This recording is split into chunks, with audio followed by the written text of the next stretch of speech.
बिस्मिल्लाहिर्रहमानिर्रहीम, अस्सलाम वालेकुम। Welcome to my channel life with Sahar Parvez. कैसे हैं आप सब? उम्मीद करती हूँ आप सब बिल्कुल खैरियत से होंगे। आज की रेसिपी है बहुत ही टेस्टी और बहुत ही मज़ेदार, बच्चों बड़ों सबकी फेवरेट रेसिपी है। बना रही हूँ पास्ता, जिंजर गार्लिक पास्ता की रेसिपी लेकर आई हूँ। लेकिन उससे पहले अगर आप लोगों ने मेरे चैनल को अभी तक सब्सक्राइब नहीं किया है तो जल्दी से सब्सक्राइब कर लें। चलिए स्टार्ट कर लेते हैं अपनी टेस्टी और मज़ेदार सी रेसिपी। तो सबसे पहले पास्ता बॉईल कर लेते हैं। उसके लिए मैंने यहाँ पर पानी ले लिया है और पानी जब बॉईल हो जाए तो फिर उसके बाद इसमें मैं ऐड करूँगी पास्ता का जो पैकेट है वो 400 ग्राम का पैकेट था, तो मैंने यहाँ पर 400 ग्राम का एक पूरा पैकेट ले लिया है।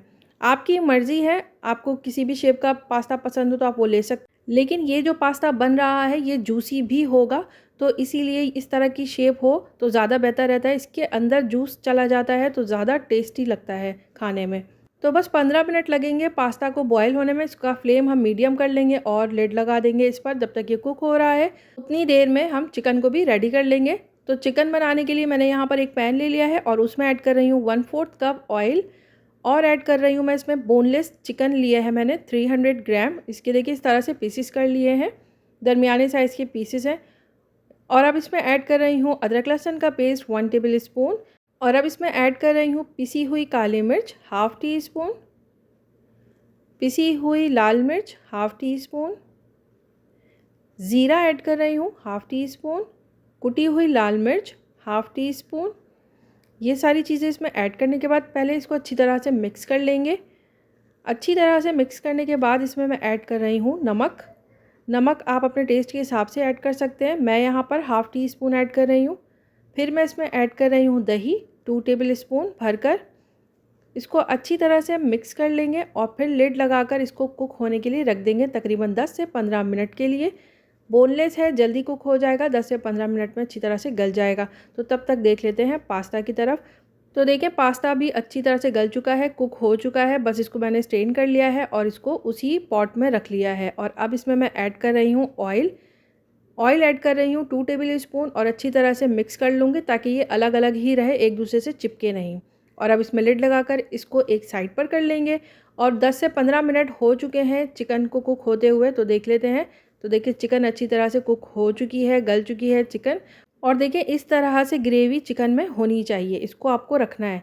तो बस इसको एक साइड पर कर लेते हैं और ले लेते हैं एक पॉट और उसमें ऐड कर रही हूँ मैं oil half cup oil add करने के बाद इसमें ऐड करेंगे जिंजर यानी कि अदरक कटी हुई चॉप की हुई 2 टेबल स्पून और लहसुन भी ऐड करेंगे चॉप करके 3 टेबल स्पून। इसको हमें ब्राउन नहीं करना है लेकिन हल्का सा कुक करना है, इसका कच्चापन ख़त्म हो जाए इतना हमें कुक करना है, लेकिन ब्राउन नहीं करना है। देखिए ये ब्राउन नहीं हुआ है। तो अब इसमें यहाँ पर ऐड कर रही हूँ एक टमाटर ले लिया था, उसको ब्लेंड कर लिया है, वो इसमें ऐड कर दिया। अगर आपके पास टमाटो प्योरे है तो आप वो भी इसमें ऐड कर सकते हैं। नमक ऐड कर रही हूँ 1 टीस्पून और पिसी हुई काली मिर्च यहाँ पर मैं ऐड कर दूँगी ½ टी स्पून। सफ़ेद सिरका इसमें ऐड कर रही हूँ 2 table spoon. Soya sauce add कर रही हूँ 1 टेबल स्पून। ऑयस्टर शाया सॉस जो होता है वो ऐड कर रही हूँ ½ टेबल स्पून, ये ऑप्शनल है, अगर हो तो ऐड कर दें। चिली सॉस ऐड कर रही हूँ 1 टेबल स्पून भरकर। और अब इसमें जा रही है केचप मैं ऐड कर रही हूँ 1/3 कप। अगर आपको ज़्यादा पसंद हो तो फिर आप ½ कप तक ऐड कर सकते हैं। और अब इन चीज़ों को ऐड करने के बाद अच्छी तरह से मिक्स कर लेंगे। मिक्स करने के बाद थोड़ा सा इसको 3-4 मिनट भून लेंगे। ऑयल देखें सेपरेट होना शुरू हो गया है, ये देखिए कंसिस्टेंसी इस तरह से इसकी हो गई है, ये थिक हो गया है, ऑयल सेपरेट हो चुका है। तो अब हम इसमें ऐड कर देंगे चिकन जो हमने कुक करके रखा था। चिकन के जो पीसेस हैं उसको मैंने स्पैचुला की मदद से ही छोटे छोटे से पीसेस कर लिए हैं। देखिए इस तरह से हो गया है। और जो ग्रेवी हमने बचाई थी वो सारा चिकन ने सोक कर लिया है। तो चिकन के अंदर ज़बरदस्त सा मसाला भी जा चुका है। तो सारी चिकन इसमें ऐड कर देंगे। चिकन ऐड करने के बाद मैं यहाँ पर ऐड कर रही हूँ शिमला मिर्च चॉप की हुई, मैंने ले ली है 1 कप। अगर आपको इसकी जगह हरी प्याज वगैरह पसंद हो तो आप वो भी इसमें ऐड कर सकते हैं। और अब इसको अच्छी तरह से हम मिक्स कर लेंगे। मिक्स करने के बाद इसमें ऐड कर देंगे पास्ता आप देख सकते हैं ऑयल मिक्स करने की वजह से बिल्कुल अलग अलग सा है।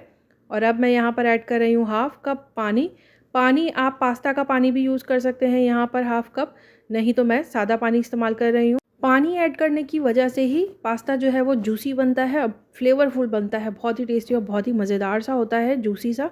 तो बस पानी ऐड करने के बाद अच्छी तरह से मिक्स कर लेंगे।